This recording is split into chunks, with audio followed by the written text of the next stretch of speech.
بسم اللہ الرحمن الرحیم۔ دوستو ہماری اس چینل میں آپ سب کا خوش آمدید۔ دوستو پاکستان ورسز ساؤتھ افریقہ کا تیسرا میچ، پاکستان نے پہلے کھیلتے ہوئے 317 رنز کا ہدف دیا، یعنی 317 رنز کا ہدف اس پچ پر ایک پہاڑ کی طرح ہدف ہے، اور اس وقت جب پاکستانی ٹیم پر سب سے زیادہ پریشر ہے کیونکہ اس کے کپتان نے اسے ہی تنازع کھڑا کر دیا تھا اور مخالف ٹیموں اور دشمن عناصر نے اس کے خلاف بھرپور سازش کی۔ لیکن آج کا میچ دیکھ کر مجھے اقبال کی وہ بات یاد آ گئی کہ دشمن چاہے جتنا بھی سازش کر لے، شاہین تو آسمان میں ہی اڑیں گے، شاہین کا مقام تو سب سے اونچا ہے۔ تو آج اس بات پر پورا یقین ہو گیا کہ دشمن چاہے جتنا سازش کر لے لیکن شاہین تو فضا میں ہی اڑیں گے، اس کا مقام تو عالی شان ہی ہوگا۔ دوستو انڈین میڈیا آپ کو معلوم ہی ہوگا کہ سرفراز کی کنٹروورسی کو انہوں نے کس طرح بوسٹ کیا تھا، مطلب سارے کنٹروورسی اتنی بات ہی نہیں تھی، سرفراز نے بات ہی کیا کی، لیکن سب کو انڈین میڈیا ہی نہیں اچھال دیا تھا انٹرنیٹ پر۔ لیکن آج سرفراز احمد واپس کھیل کے میدان میں اترے اور بھرپور طریقے سے اپنی ٹیم کو لیڈ کیا اور 317 رنز کا پہاڑ جتنا ہدف کرا کر دیا۔ لیکن صرف سرفراز کی بات ہم لوگ نہیں کریں گے، آج سب سے پہلے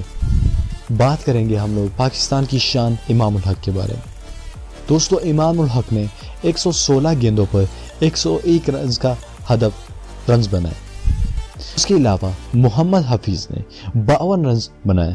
اس کے علاوہ بابر اعظم نے 69 رنز بنائے۔ شعیب ملک نے 31 رنز بنائے۔ اماد وسیم نے 43 رنز بنائے۔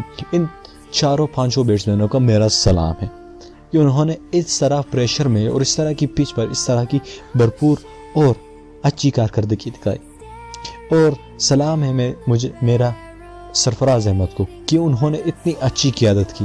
اب بات کرتے ہیں مدعے کی بات پر آتے ہیں۔ آج میچ میں ایک اچھا واقعہ اور خوبصورت واقعہ ہوا جب امام الحق نے اپنی سینچری مکمل کر لی تو وہ انتہائی خوش نظر آ رہے تھے اور جشن منا رہے تھے۔